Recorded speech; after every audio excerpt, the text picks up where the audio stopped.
अपनी कुर्सी की पेटी बांध लीजिए, अपनी कुर्सी की पेटी बांध लीजिए, क्योंकि मौसम बिगड़ने वाला है।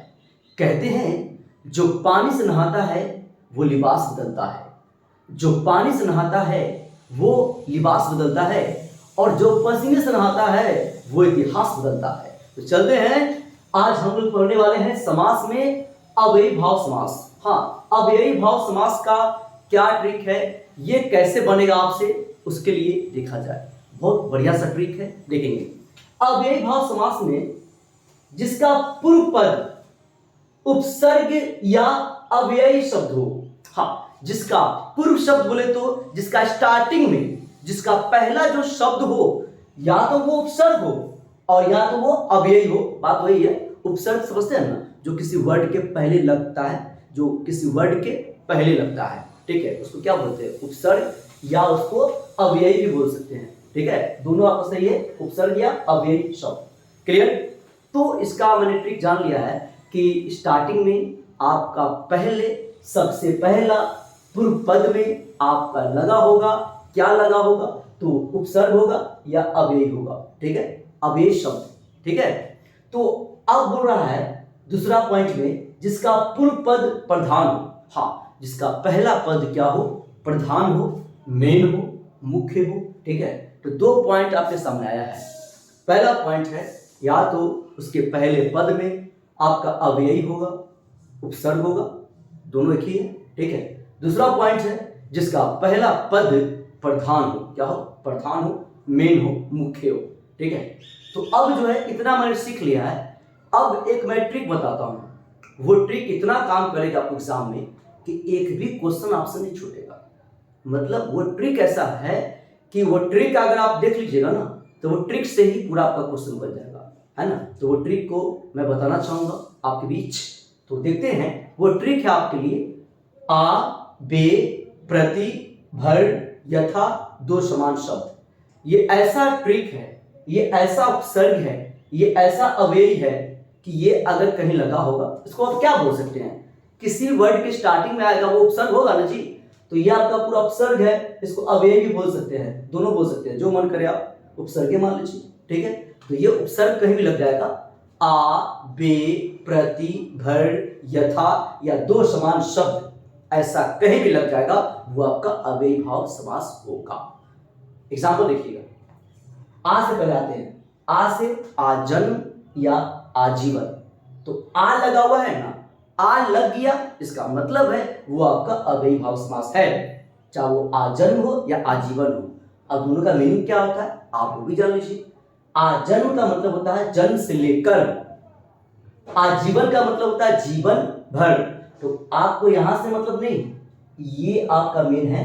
ठीक है, समस्त पद ये आपका है और ये आपका समास विग्रह है, इसको मैंने अलग अलग करके बताया। मेन वर्ड आपका आजन्म है, आजीवन है। ठीक है, आ से क्लियर। अब बे से आइए, बे से यहां देखिए, बेकार या बेईमान, बेकार या बेईमान। तो बे लगा हुआ है, तो बे लग गया, इसका मतलब है वो अव्ययी भाव समास है। तो बेकार का मतलब क्या होता है, बिना कार्य के, मैंने इसका मीनिंग भी बता दिया। बेईमान का मतलब बिना ईमान के, इसका ईमान कुछ है ही नहीं, खाली झूठ बोल रहा।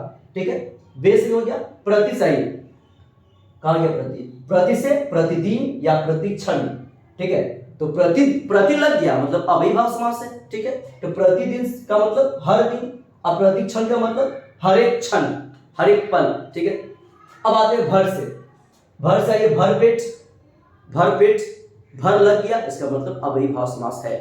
तो भर पेट का मतलब क्या होता है, पेट भर के, पेट भर के आप खा लेते हैं भोज में, देखते हैं खूब पूरी दे रहा है, बुनिया रख दो, रतुआ रख दो, ठीक है, बैगन बड़ी, बैगन के तरुआ, है ना, पूरा घर आया बस हालत खराब है। ठीक है, अगला है यथा से, यथा से देख लीजिए, यथाशक्ति, यथा कर्म।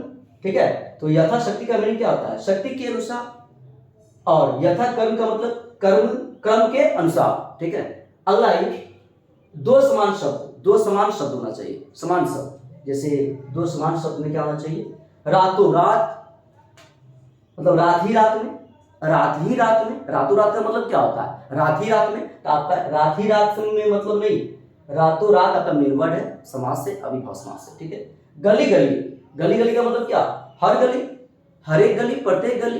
तो गली गली बोलेंगे, बार बार बोलेंगे, ये सब वर्ड बोलेंगे तो आप क्या समझिएगा? दो समान शब्द है ना, दिखने में दोनों एक ही जैसा लग रहा है, ठीक है। तो ये भी आपका क्या हो जाएगा?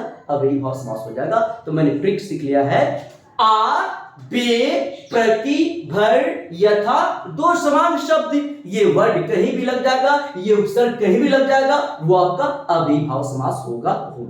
यहां तक कदम क्लियर आपका हो गया है। अब जो है कुछ वर्ड ऐसा ही लिख दिए हैं कि उसके आगे उपसर्ग होगा और आप समझ जाइएगा कि वो अव्ययी भाव समास होगा। ये तो ट्रिक आपका काम करवे करेगा। और ट्रिक के अलावे भी कुछ वर्ड मैंने लिख दिया है, वो भी आपको काम करेगा। कुछ देख लीजिए, हर रोज, निरोग, लापता, लाजवाब, निडर, सपरिवार, सेवार्थ, प्रत्यक्ष, दरअसल, चुल्लू भर, अत्याधुनिक, घर घर, बार बार, भरपूर और बेपरवाह, बेशर्म, बेशक, बेवफा। ठीक है, तो जल्दी से इसका स्क्रीनशॉट लिया जाए। चलिए, तो आज का क्लास कैसा लगा कमेंट में जरूर बताएंगे, ठीक ना? कमेंट में जरूर बताएंगे कैसा आपको लग रहा है, ठीक है। और मेरा नंबर भी मैं वीडियो में डाल देता हूँ, ठीक है। देखिएगा, वीडियो जब चलना स्टार्ट होगा तो मेरा नंबर सो लिखा रहता है, या पोस्टर पर भी मेरा नंबर होता है, ठीक है। अगर आपको दिक्कत हो कि हाँ ये चीज़ आपको नहीं समझ में आया, चाहे अगला कौन सा टॉपिक का वीडियो बनाना है, तो आप जो है व्हाट्सएप मैसेज कर सकते हैं। मेरा नंबर वहाँ पे रहेगा आपका, ठीक है। मैसेज कर दीजिएगा, हम देखेंगे कि अगला टॉपिक वो होने वाला है कि नहीं, और होगा तो बना देंगे, अन्यथा सा वेट करना पड़ेगा, ठीक है। तो वीडियो को शेयर करना बिल्कुल नहीं भूलेंगे। तो आज के लिए इतना ही।